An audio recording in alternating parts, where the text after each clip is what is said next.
Hai, aku Ray. Di video ini aku bakal bahas beberapa buku yang aku baca di bulan Mei. Jadi ini adalah video pertama yang aku unggah di YouTube. Di channel ini aku bakal bahas apapun yang berkaitan dengan buku. Oke, langsung aja. Ini dia 9 buku yang aku baca di bulan Mei. Buku pertama, bukunya Casey West, judulnya By Your Side. Jadi novel ini bercerita tentang seorang gadis remaja bernama Autumn yang terjebak di perpustakaan. Tapi dia nggak terjebak sendirian di perpustakaan itu. Loh, ada siapa emangnya gitu ya kan? Ternyata di perpustakaan itu ada cowok bernama Dex Miller yang sama-sama terjebak bersamanya. Nah, sepanjang yang Autumn tahu, Dex Miller itu adalah seorang cowok yang cukup bermasalah di sekolahnya. Dia selalu sendirian dan menarik diri dari pergaulan. Tuh, nggak ada yang nggak kenal Dex Miller, tapi dalam artian yang kurang baik. Karena mereka terjebak berdua di perpustakaan yang lagi libur, jadi mereka harus menghabiskan waktu bersama selama beberapa hari. Nah, disitulah masalah mulai muncul. Intinya sih seperti itu. Kalau mengenai alur dan konfliknya sebenarnya ringan karena seputar kehidupan remaja, tapi poin plusnya adalah Casey West ini pinter banget membuat alur yang ringan tapi nggak membosankan gitu. Jadi kalau kamu butuh bacaan yang ringan, buku ini cocok buat kamu. Ini dia buku kedua yang aku baca di bulan Mei, sama-sama masih bukunya Casey West, yang kali ini judulnya Love, Life, and the List. Ini adalah buku kelima Casey West yang aku baca, yang udah diterjemahkan ke dalam bahasa Indonesia. Love, Life, and the List ini bercerita tentang seorang gadis bernama Abby, di mana Abby ini mengalami musim panas, maksudnya libur musim panas yang kurang menyenangkan. Dia berencana ingin mengubah kehidupannya. Lah, kenapa diubah gitu ya kan? Ternyata dia punya beberapa masalah yang membuat hidupnya tuh kayak kurang berjalan dengan lancar gitu. Yang pertama, dia suka sama sahabatnya tapi bertepuk sebelah tangan. Yang kedua, dia juga harus menghadapi ibunya tuh kayak takut berinteraksi dengan dunia luar. Jadi Abby mencari cara gimana supaya ibunya ini seenggaknya bisa keluar rumah gitu. Nah, masalah ketiga itu berkaitan dengan pekerjaan dia. Jadi si Abby ini kerja di sebuah galeri seni gitu. Ketika itu galeri ingin mengadakan sebuah pameran dan Abby ingin mengajukan lukisannya. Tapi ternyata ditolak dengan alasan lukisannya itu tidak mampu menyentuh hati para penikmat lukisan gitu. Nah, itu dia 3 masalah yang ada di hidup Abby dan dia ingin mengubahnya. Dengan cara apa sih dia mengubahnya? Dia pengen membuat daftar untuk hal-hal yang ingin dia ubah supaya lukisannya itu bisa punya hati gitu. Gimana caranya? Ya, kamu bisa temukan jawabannya di buku ini. Nah, ini dia buku ketiga yang aku baca di bulan Mei, judulnya Underwater by Melissa Richard. Nah, buku ini lumayan aku suka karena temanya tentang mental illness, di mana tokoh utamanya, seorang gadis bernama Morgan, tidak mampu keluar dari apartemennya. Dia mengalami satu masalah mental bernama PTSD. Selain itu dia juga fobia sama keramaian. Nah, karena PTSD dan agorafobia ini, Morgan menghabiskan seluruh waktunya di apartemen. Salahnya mulai muncul ketika seorang cowok bernama Evan, yang kebetulan adalah tetangga baru di sebelah apartemennya, mulai memasuki kehidupan Morgan. Nanti Morgan juga akan mengalami banyak peperangan batin di dalam dirinya. Satu sisi dia takut, tapi dia juga mulai punya harapan untuk kembali ke kehidupannya sebelum jadi Morgan yang sekarang gitu. Nah, selain itu, penulisnya juga nanti akan membuat semacam misteri gitu. Sebenarnya apa sih yang terjadi pada Morgan sebelum ini gitu? Kejadian apa sih yang membuat dia menjadi takut pada dunia luar gitu? Nah, selengkapnya novel ini sebelumnya udah aku review di Instagram. Jadi kalau kamu penasaran, kamu bisa cek langsung di Instagram.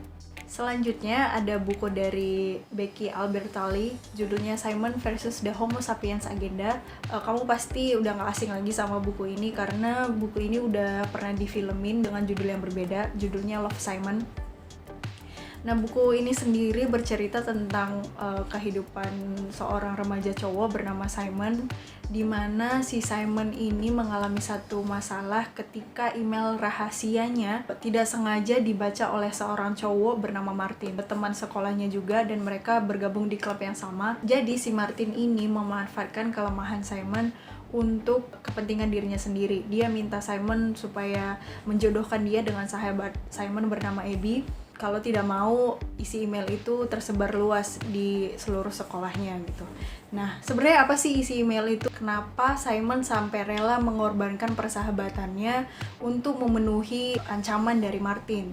Nah, itu baru awal konfliknya aja sih. Kalau konflik utamanya beda lagi. Sebenarnya novel ini lebih ke bagaimana Simon menerima dirinya sendiri, terlepas dari komentar orang-orang di sekolahnya, keluarganya, bahkan sahabatnya. Nah, menurutku buku ini sebenarnya enak diikutin, cuma alurnya lumayan lambat karena novel ini berfokus pada kehidupan sehari-harinya si Simon gitu. Tapi meskipun alurnya memang agak lambat, buku ini tetap bisa dinikmati sampai akhir karena kehidupan Simon ini lumayan menarik dan pesannya juga sebenarnya ngena. Nah, selanjutnya ini adalah salah satu buku favorit yang aku baca di bulan Mei. Bukunya Michelle Obama, judulnya Becoming. Kamu mungkin udah gak asing lagi ya sama buku ini karena buku ini termasuk buku bestseller. Buku ini sendiri bercerita tentang kehidupan Michelle Obama, dimulai dari ketika dia belum terjun ke dunia politik, bahkan sebelum dia ketemu dengan Barack Obama. Kehidupan Michelle ini dari dia kecil aja udah menarik menurutku. Dia tuh kayak udah yang anaknya tuh ambisius dan dia juga berani mengemukakan pendapatnya. Dan di umur yang masih belia, dia udah sadar akan ketimpangan sosial yang dialami oleh warga berkulit hitam di Amerika. Sebenarnya banyak banget hal-hal menarik di dalam buku ini. Menurutku buku ini benar-benar menginspirasi, terutama untuk kaum wanita. Ada banyak banget hal-hal yang bisa kita ambil dari kehidupan Michelle Obama, yaitu semangatnya, ambisiusnya, dan juga hal-hal positif lainnya yang dia tuangkan melalui buku ini. Selain itu, buku ini juga ditulis dengan narasi yang apik. Review lengkapnya nanti bakal aku posting di Instagram. Nah, ini dia 5 buku fisik yang aku baca di bulan Mei. Sisanya ada 4 buku lagi yang aku baca di Gramedia Digital. Oh iya, supaya videonya nggak terlalu panjang, buku-buku yang aku baca di Gramedia Digital akan aku review dengan singkat ya. 3 buku yang aku baca adalah bukunya Colleen Hoover. Pertama judulnya It Ends With Us. Novel ini bercerita tentang seorang gadis yang mengalami kekerasan di dalam rumah tangganya. Buku yang kedua judulnya Slam. Ini sebenarnya series, ada 3 buku kalau nggak salah, tapi aku baru baca yang pertama. Novel ini bercerita tentang seorang gadis yang tertarik sama tetangga barunya. Tapi ternyata tetangga barunya ini adalah seseorang yang seharusnya nggak boleh dia sukain gitu. Loh, kenapa? Ya kan? Kamu bisa temukan jawabannya di bukunya. Oke?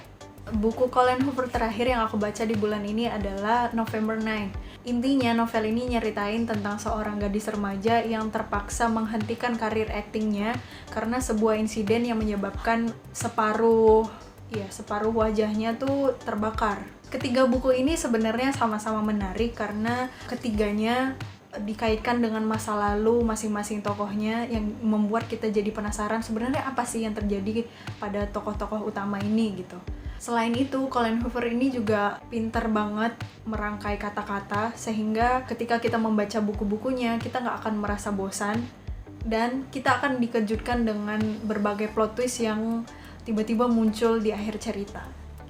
Intinya buku-buku ini cukup menguras emosi pembacanya.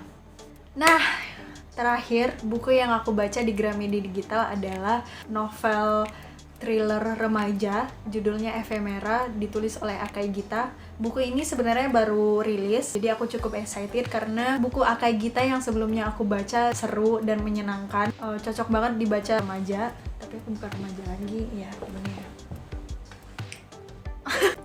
Nah, Ephemera ini sendiri bercerita tentang seorang remaja bernama Venus yang mengalami satu kejadian buruk ketika sedang bermain bersama teman-temannya. Venus jatuh ke dalam sumur dan kejadian itu menyebabkan dia koma selama sebulan lebih. Dan setelah kejadian itu, banyak insiden-insiden yang menurutnya sangat janggal. Venus jadi bertanya-tanya, sebenarnya ingatan yang dia punya itu beneran atau bukan sih? Atau sebenarnya ada kejadian yang ditutup-tutupin oleh orang-orang di sekitarnya. Nah, itu dia 9 buku yang aku baca di bulan Mei. Makasih banyak buat kamu yang udah nonton sampai akhir video ini. Karena ini video pertama, aku pasti banyak melakukan kesalahan dan juga mungkin pembawaannya kurang enak atau bahasanya kurang mudah dipahami. Kamu boleh banget kasih komentar dan juga saran. Aku akan sangat mengapresiasi komentar-komentar dari kamu. Jangan lupa like dan subscribe juga ya. Sampai jumpa di video selanjutnya. Dadah!